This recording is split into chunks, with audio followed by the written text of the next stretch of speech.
ಎಲ್ಲರಿಗೂ ನಮಸ್ಕಾರ. ಇವಾಗಂತೂ ಮಾವಿನ ಸೀಸನ್ ಆಗಿರೋದ್ರಿಂದ ಇವಾಗ ನಾನು ಮಾವಿನ ಹಣ್ಣನ್ನು ಬಳಸ್ಕೊಂಡು ಕೇಸರಿ ಬಾತ್ನ ಮಾಡ್ತಾ ಇದ್ದೀನಿ. ಮೊದಲು ಒಂದು ತವಕ್ಕೆ 2 ಸ್ಪೂನ್ ಆಗೋಷ್ಟು ತುಪ್ಪನ ಹಾಕ್ಕೊಂಡು ಈ ರೀತಿ 1 ಇಡಿ ಆಗೋಷ್ಟು ಗೋಡಂಬಿನ ಹುರಿದು ಸೈಡಿಗೆ ತಿಟ್ಕೊತಾ ಇದ್ದೀನಿ. ಹಾಗೆ ಇದಕ್ಕೆ ಅರ್ಧ ಬಟ್ಲಾಗೋಷ್ಟು ಚಿರೋಟಿ ರವೆನ ಹಾಕ್ಕೊಂಡು ಈ ರೀತಿ ನೀಟಾಗಿ ಫ್ರೈ ಮಾಡಿದ ನಂತರ 1:5 ರೀತಿಯಲ್ಲಿ ಅರ್ಧ ಕಪ್ಪಿಗೆ ನಾನು 2.5 ಕಪ್ ಆಗೋಷ್ಟು ನೀರನ್ನ ಹಾಕ್ಕೊಂಡು ಈ ರೀತಿ ನೀಟಾಗಿ ರವೆನ ಕಾಯಿಸ್ಕೊತೀನಿ. ರವೆ ನೀಟಾಗಿ ಬೆಂದಿದ ನಂತರ ಇದಕ್ಕೆ ನಾನು 1/4 ಕಪ್ ಆಗೋಷ್ಟು ಸಕ್ಕರೆನ ಹಾಕ್ಕೊಳ್ತಾ ಇದ್ದೀನಿ. ನಮ್ಮ ಮನೇಲಿ ಸ್ವಲ್ಪ ಸಿಹಿ ಕಡಿಮೆ, ಹಾಗೆ ಮಾವಿನ ಹಣ್ಣು ಹಾಕಿರೋದ್ರಿಂದ ಅದರಲ್ಲೂ ಕೂಡ ಸಿಹಿ ಇರೋದ್ರಿಂದ ಅರ್ಧ ಕಪ್ ಆಗೋಷ್ಟು ಮಾವಿನ ಹಣ್ಣು ಹಾಕ್ಕೊಂಡು ಈ ರೀತಿ ನೀಟಾಗಿ ಬೀಟ್ ಮಾಡ್ಕೊಳ್ತಾ ಇರಬೇಕು.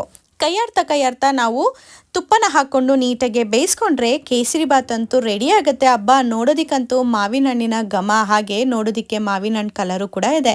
ತುಂಬ ಟೇಸ್ಟಿಯಾಗಿತ್ತು, ತುಂಬ ಅಂದರೆ ತುಂಬ ಚೆನ್ನಾಗಿತ್ತು. ನೀವು ಒಂದ್ಸತಿ ಟ್ರೈ ಮಾಡಿ ಮಾವಿನ ಹಣ್ಣಿನ ಕೇಸರಿ ಬಾತ್. Thank you.